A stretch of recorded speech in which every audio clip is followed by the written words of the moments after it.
বিসমিল্লাহির রহমানির রহিম।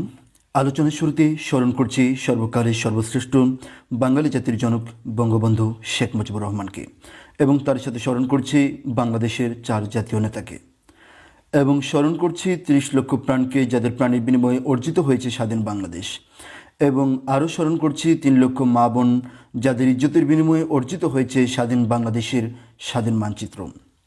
প্রিয় ভাই ও বন্ধুগণ, সবাইকে জানাই আমার সালাম, আন্তরিক শুভেচ্ছা ও অভিনন্দন।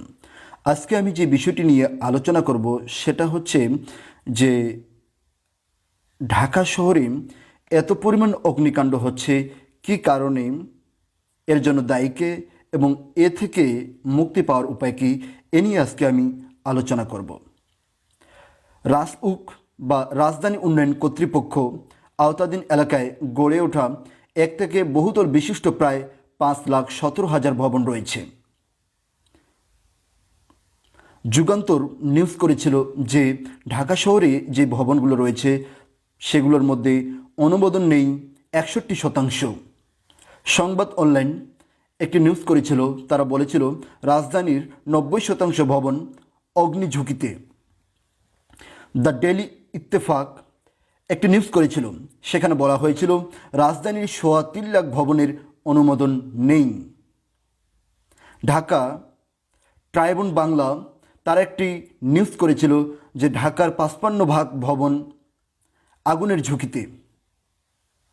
ডেলি বণিক বার্তা তারা একটি নিউজ করেছিল যে ভূমিকম্পের উচ্চ ঝুঁকিতে ঢাকার 56% ভবন। যুগান্তর একটি নিউজ করেছিল যে ঢাকার 90% ভবনে নকশার বিচ্যুতি। ebasanbatra.com তারা একটি নিউজ করেছিল, সেই নিউজে বলা হয়েছিল 7 মাত্রার বেশি ভূমিকম্প হলে ব্যাপক বিপর্যয়ের মুখে পড়বে ঢাকা। এ থেকে আমরা বুঝতে পারলাম যে ঢাকার যে ভবনগুলো তৈরি করা হয়েছে এগুলোর অনেকগুলো ভবন যেগুলো সরকারি নিয়ম নীতি অনুযায়ী ভবনগুলো নির্মাণ করা হয়নি।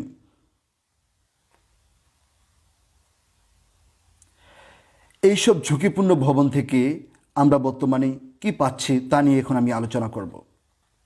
ঢাকা বেইলি রোডে একটি ভবনে আগুন লেগে প্রায় 46 জন নিহত হয়েছিল আজ থেকে কিছুদিন আগেই, যা আমরা সকলেই জানি। বর্তমানে ঢাকায় যে হারে ভবন তৈরি হয়েছে, 14 বছরে ঢাকার রাজধানীতে অগ্নিকাণ্ডে মৃত্যু হয়েছে প্রায় 267 জনের। সময় টিপি এই নিউজটি করেছিলেন।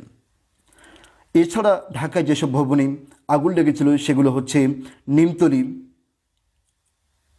চুরিহাট্টা, বনানী, FR টাওয়ার, বেলি রোডে, বঙ্গবাজার এবং নিউ মার্কেটে ইত্যাদি ভবনগুলোতে আগুন লেগেছিল এবং অনেক মানুষ মারা গিয়েছে। যারা মারা গিয়েছে তাদের জন্য তাদের রুহের আত্মার মাগফিরাত কামনা করছি, এবং যারা সুস্থ রয়েছে তাদের জন্য আমি দোয়া করি যেন তারা খুব দ্রুত সুস্থ হয়ে যান। এই যে ভবনগুলো তৈরি হয়েছে, এই ভবনগুলো তৈরির পিছনে অবশ্যই কিছু মানুষ এর জন্য দায়ী রয়েছে। কারা এই ভবনগুলো তৈরি করতে দিল, তারা কিভাবে সাহস পেল এই ভবনগুলো তৈরি করার, এই ভবনগুলো তৈরি করার পিছনে কাদের শক্তি কাজ করেছিল ইত্যাদি বিষয়গুলো নিয়ে আমাদেরকে অবশ্যই কথা বলতে হবে। বর্তমানে বাংলাদেশের ফায়ার সার্ভিস অত্যন্ত দক্ষতার সাথে এসব পরিচালনা করছেন এবং বিভিন্ন ঝুঁকিপূর্ণ ভবনগুলো বন্ধ করে দিচ্ছেন অনির্দিষ্টকালের জন্য, এবং যারা ভবন তৈরি করছেন তাদেরকে বিভিন্ন আদেশ দেওয়া হচ্ছে যে কিভাবে আপনি একটি ভবন তৈরি করবেন যে ভবনে কোনো ঝুঁকি থাকবে না। আগুন থেকে নিরাপদ থাকতে হলে আমাদেরকে যেগুলো করতে হবে সেগুলো হচ্ছে ভবন নির্মাণের নিয়ম আমাদেরকে অবশ্যই মানতে হবে। আগুন লাগলে ভেজা তোয়াল দিয়ে মাথা ঢাকাতে হবে। দরজার নিচের অংশ বন্ধ করে দিতে হবে যাতে ধোঁয়া না ঢোকে, কেননা ধোঁয়া ঢোকার কারণেই ফুসফুসে নষ্ট হয়ে যেতে পারে এবং প্রচুর তাপের কারণে ফুসফুস শ্বাসনালী পুড়ে যেতে পারে, এতে করে মানুষ মারা যেতে পারে। যার কারণে কোনো মতেই যেন রুমের মধ্যেই ধোঁয়া না আসে সেদিকে আমাদেরকে লক্ষ্য রাখতে হবে। জরুরি অবস্থায় নামার জন্য সিঁড়ি রাখতে হবে। ফায়ার সার্ভিসকে আরও শক্তিশালী আমাদেরকে করতে হবে। ঝুঁকি অনুযায়ী প্রয়োজনীয় সংখ্যক অগ্নি নির্বাপক যন্ত্র মজুদ রাখতে হবে, কেননা যে কোনো সময় যদি ভবনে কোনো আগুন ধরে তাহলে যেন আগুন নেভানো যায় এরকম প্রাথমিক জিনিসপত্র যেন থাকে, এসব বিষয়গুলো আমাদেরকে লক্ষ্য রাখতে হবে। এছাড়া জরুরি প্রয়োজনে ট্রিপল লাইন এবং বাংলাদেশ ফায়ার সার্ভিসকে কল দিতে হবে, যাতে করে তারা খুব দ্রুত চলে আসতে পারে এবং ভবনটির আগুন নিয়ন্ত্রণে আনতে পারে।